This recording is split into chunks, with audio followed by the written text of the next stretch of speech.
श्री कृष्ण यहां पर तीन सबसे बड़े शत्रुओं के नाम लेते। मानव के व्यक्ति के जो सबसे बड़े तीन शत्रु हैं, नरक के द्वार जो, उनका श्री कृष्ण यहां उल्लेख करते हैं। नरक का त्रिविध द्वार, काम, क्रोध और लोभ, ये तीन मिलके नरक का त्रिविध द्वार बनाते हैं। इनको हम समझते हैं कि ये क्या है। सबसे पहले काम। देखिए, काम जो है इसको गहराई से समझना है। काम का अर्थ अक्सर हम काम वासना या फिर यौन इच्छा से जोड़ते हैं, जबकि वो नहीं, केवल वो नहीं। काम का जो एक व्यापक अर्थ है वो है सभी प्रकार की तीव्र इच्छाएं।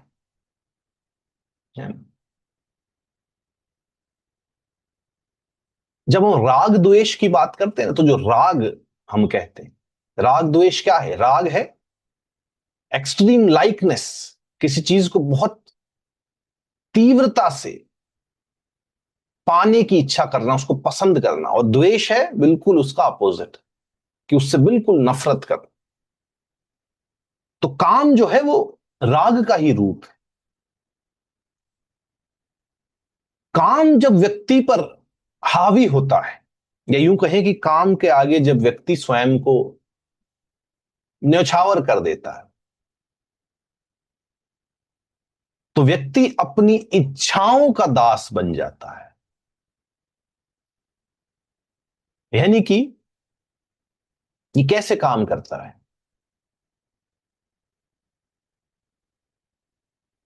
इंद्रियां, मन और बुद्धि, ये तीन, हमने बार बार इनका जिक्र आता है, इनकी प्रणाली हमने समझी थी कैसे।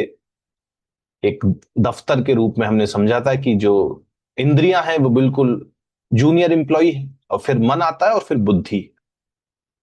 इंद्रियां, हमारी सेंसेस जो हैं, वो विषयों को देखती है।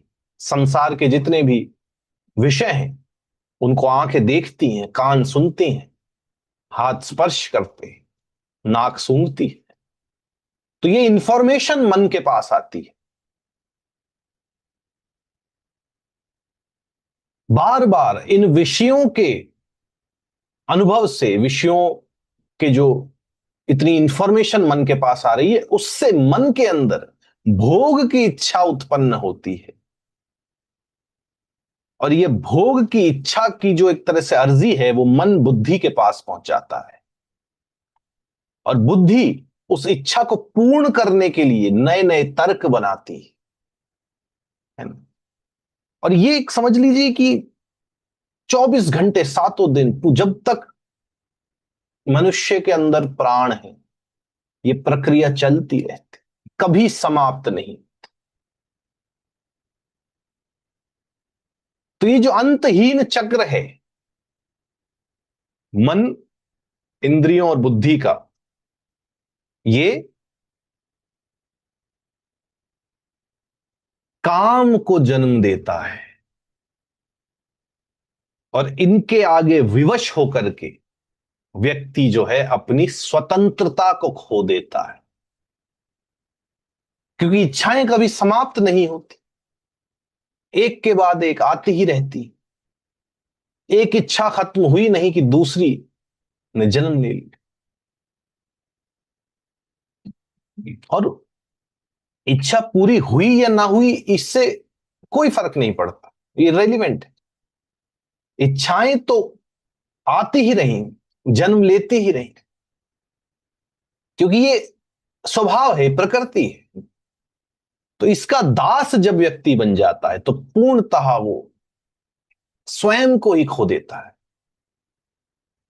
वो एक एक कैदी की तरह, एक, है ना, प्रिजनर की तरह वो अपना जीवन को जीता है। तो ये है काम।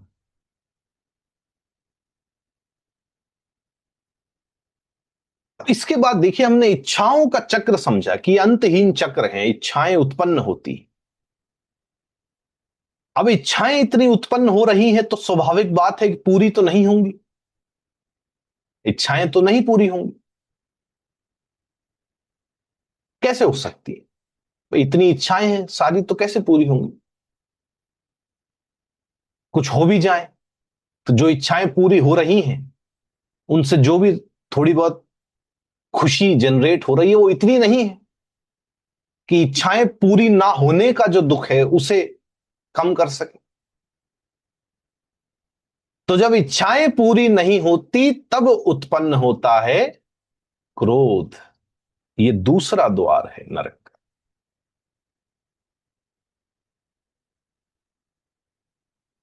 क्रोध विवेक को खत्म कर देता है। जब नाश मनुष्य पर छाता है पहले विवेक मर जाता है। तो विवेक क्या है? विवेक आपकी सही और गलत को पहचानने की शक्ति है, सही निर्णय लेने की शक्ति है। आपका विवेक ही है जो आपको चरित्रवान रखता है, मॉरल रखता है, मॉरल्स के साथ चलना आपको गाइड करता है,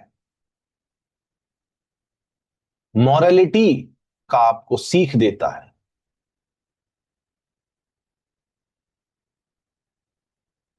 तो जब विवेक नष्ट हो जाएगा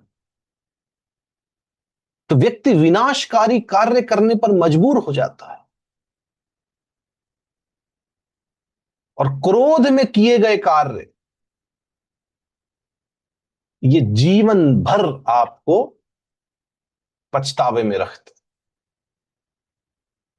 क्योंकि जब व्यक्ति क्रोध में होता है तब उसे सही गलत नहीं दिख रहा, वो एक तरह से वश में है। उसकी उसका जो अहंकार है, जो ये समझिए कि एक पहचान जो उस व्यक्ति ने अपनी बना रखी है उससे अब ठेस पहुंची है, तो वो पहचान अपना बदला लेना चाहती। तो वो आपसे वो काम करवाएगी, ऐसे शब्द बुलवाएगी। वो सब कुछ आप नहीं कर रहे, वो आप विवशता में कर रहे हैं। इसीलिए जब कहते हैं ना भाई, क्रोध जब शांत हो जाता है, ठंडा पड़ जाता है व्यक्ति, तब उससे ये समझ आता है कि ये मैं क्या कर रहा था, ये मैंने क्या कर दिया, ये मैंने क्या अपशब्द बोल दिए, मैं ये था ही नहीं, पता नहीं मुझे क्या हो गया था। आप ही थे वो, आप ही कर रहे थे, लेकिन विवेक से नहीं कर रहे थे। विवेक नष्ट हो गया था, सही गलत की समझ ही चली गई थी, तो आपको पता ही नहीं कि आप क्या कर रहे हैं। तो ये जीवन भर का पछतावा क्रोध जो है आपको देता है। इसके बाद तीसरा जो नरक का द्वार है वो है लोभ।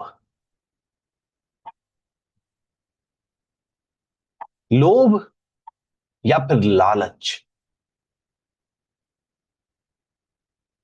ये देखिए सिंपली क्या है,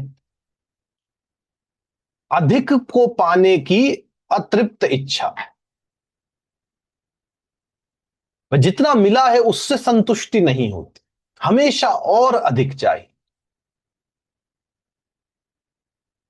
जितना भी हम समाज में देखिए भ्रष्टाचार देखते हैं, अनैतिकता देखते हैं, शोषण जो भी समाज में होता है, उसका कारण ये लोभ है।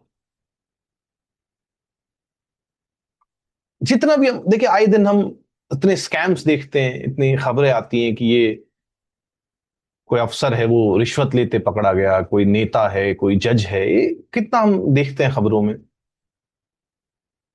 तो हम अक्सर ये सोचते हैं कि यार ये व्यक्ति ऑलरेडी इतनी अच्छी पोजीशन पे है, इसको अच्छा वेतन मिल रहा होगा, इसकी समाज में प्रतिष्ठा है, इसको क्या आवश्यकता थी कि ये और पैसा ले रिश्वत में या और मतलब ऐसी कौन सी जरूरत है जो इसकी पूरी नहीं हो रही थी कि इसको भ्रष्टाचार करना पड़ा। भाई कोई छोटा व्यक्ति जो जिसका जिसकी आमदनी पूरी नहीं पड़ती वो करे तो समझ में भी आता है, लेकिन अच्छे पद पर, एक सामाजिक प्रतिष्ठा वाले पद पर बैठा व्यक्ति भी भ्रष्टाचार करता है। ये क्यों है? इसका कारण है लोभ, अतृप्त इच्छा, तृप्त नहीं होती। ये एक ऐसा, जैसे घड़ा है जिसका बेस नहीं, जिसका तल नहीं, तो आप कुछ भी डाल रहे हैं वो बस कभी भरेगा ही नहीं, संतुष्टि कभी होगी ही नहीं, हमेशा और अधिक चाहिए। तो इस लोभ का जब व्यक्ति दास बन जाता है, तब वो अनैतिक कारणों से धन अर्जन, दूसरों का शोषण करके धन अर्जन, इन्हीं सब में लगा रहता है। और इसकी कोई सीमा ही नहीं, कोई लिमिट नहीं कि इतना करके फिर संतुष्टि मिल जाएगी। संतुष्टि कभी नहीं मिलेगी।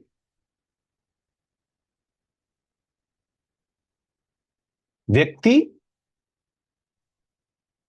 सदैव इस अतृप्त इच्छा के और अधिक पाने की अतृप्त इच्छा के अंतहीन चक्र में फंसा रहता है। यह लोभ है।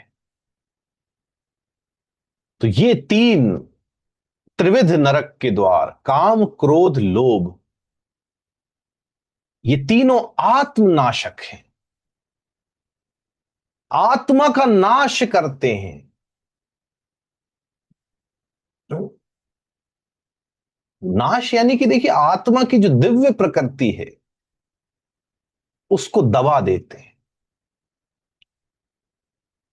ये इतने इतने शक्तिशाली हैं ये विकार कि ये व्यक्ति को पूरी तरह से बदल देते हैं।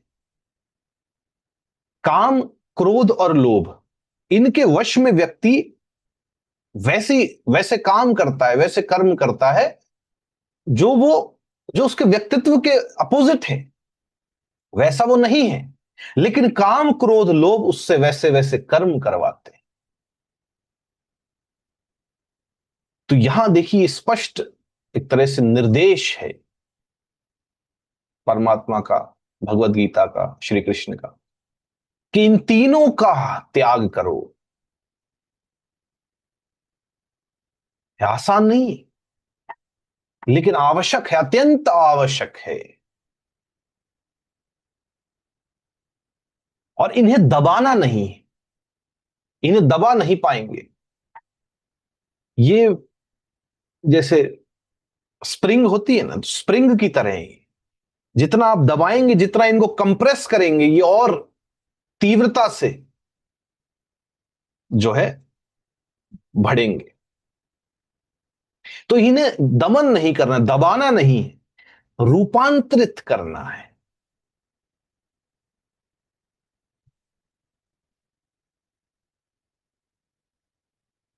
चैनलाइज करना है इनको, एक सही रास्ता ढूंढना है, उनके तहत इनको एक सकारात्मक प्रभाव इनका करना है। जैसे काम जो है उसको आप प्रेम में रूपांतरित करें, क्रोध की भावना को दृढ़ता में, एकाग्रता में उसको यूटिलाइज करें, उस क्रोध को किसी सकारात्मक तरीके से यूज करें। और लोभ को एक महत्वाकांक्षा में, है ना, एस्पिरेशन में बदला जा सकता है। पॉजिटिव एस्पिरेशन में हम उसे रूपांतरित कर सकते हैं। तो ये तीन जो हैं हमने नरक के द्वार इस श्लोक में जाने। अधिकांश समस्याएं देखिए जो भी हमारे जीवन की हैं, आप कोई भी ले लीजिए, 99% जो हमारी समस्याएं हैं वो इन्हीं तीनों विकारों से ही जुड़ी हुई। काम जो है अनियंत्रित इच्छाएं, जितना ये उपभोक्तावाद है, कंज्यूमरिज्म है, इसको जन्म देती। हम इतनी अनावश्यक वस्तुएं खरीद लेते हैं, लोग कर्जा लेते हैं, इतना इतना कर्जे में डूब रहे हैं क्योंकि उन्हें और चाहिए, नई नई वस्तुएं चाहिए, बस चाहिए। अनियंत्रित काम।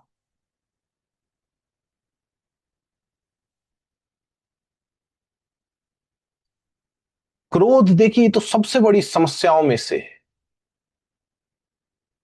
लोग अत्यंत क्रोध में रहते हैं।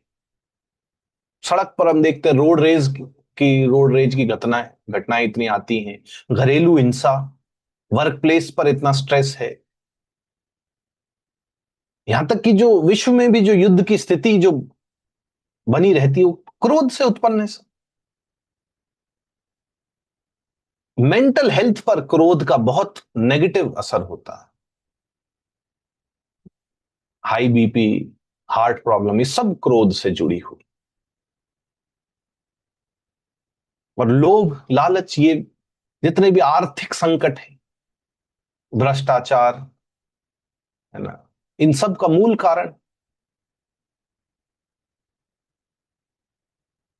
तो श्लोक का देखिए संदेश स्पष्ट है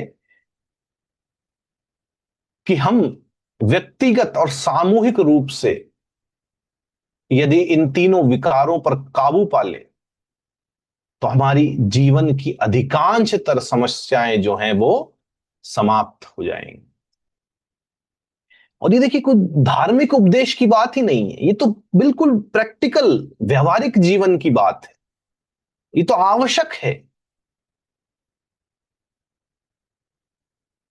और इन पर काबू पाने के लिए हमें देखिए आत्म जागरूकता, ध्यान और निरंतर अभ्यास की जो है हमें आवश्यकता है।